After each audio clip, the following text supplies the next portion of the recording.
Only a full-scale rail crash would really prove the point.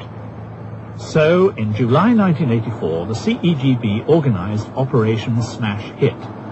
The same flask as was used at Cheddar was fitted with a new lid, filled with a ton of water and 200 steel bars once again to simulate uranium fuel rods, festooned with measuring instruments and mounted on a British Rail flat roll, the kind of wagon used for transporting operational flasks. This was then derailed and turned on its side on a stretch of British Rail test track at Old Dalby in Leicestershire, as if it were a real accident. The train was set in motion without a driver. Eventually, it reached 100 miles an hour. It ploughed headlong into the derailed flask and wagon.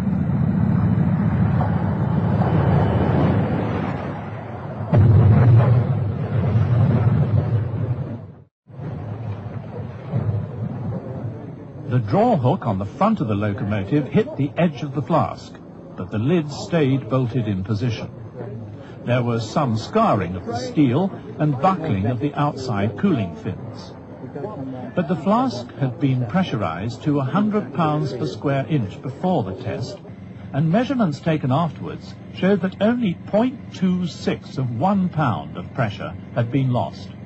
Proof that it had remained intact and totally safe for the public had it contained actual radioactive materials. The first test, a truck carrying a 22-ton spent fuel cask impacted a 690-ton concrete block at 60 miles per hour. It was cleaned up and impacted a second time, but at 84 miles per hour. The cask also survived this more violent crash with only minor damage. In the third test, a diesel locomotive crashed into a truck at 81 miles per hour. The stalled truck carried a 25-ton shipping cask.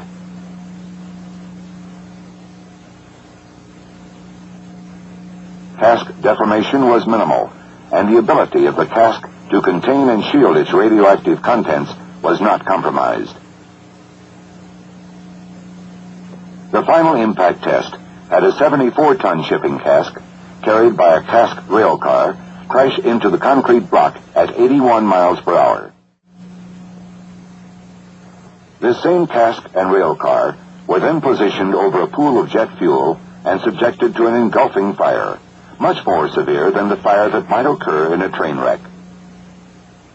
After 90 minutes, 3 times the duration of current qualification test criteria, surface temperatures exceeded 1400 degrees Fahrenheit, but inside the cask, where the spent fuel rods would be contained, temperatures were below 300 degrees, not enough to melt the spent fuel rods.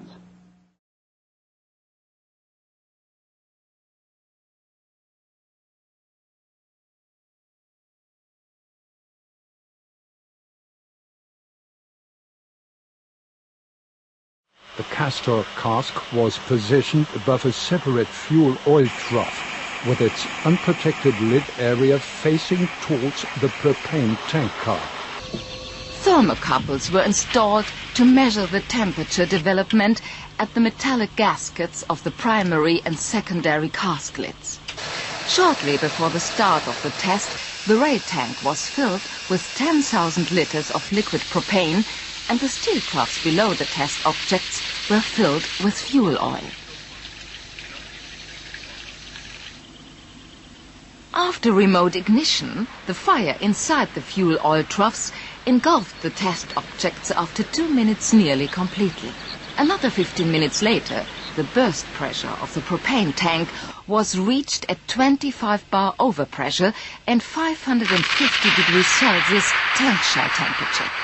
The tank rupture is followed by a rapid release and subsequent ignition of the propane. This causes a large fireball with a diameter of around 100 meters and a height of 150 meters.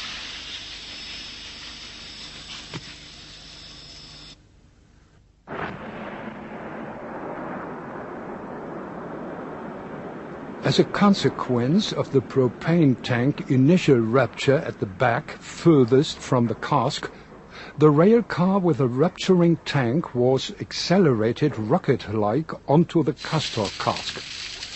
The rail tank car hit the castor cask at the upper half of the lid. By the explosion and the impulse of the rocketing rail tank car, the castor cask was thrown out of the test facility. After rotation, the cask's lid side was pushed into the ground 10.5 meters away from its original position.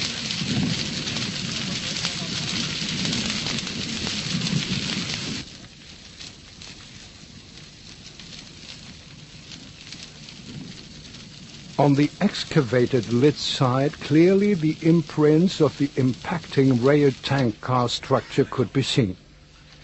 The final inspection and helium leakage test demonstrated that the safety-relevant cask functions remained unaffected after that severe simulated accident.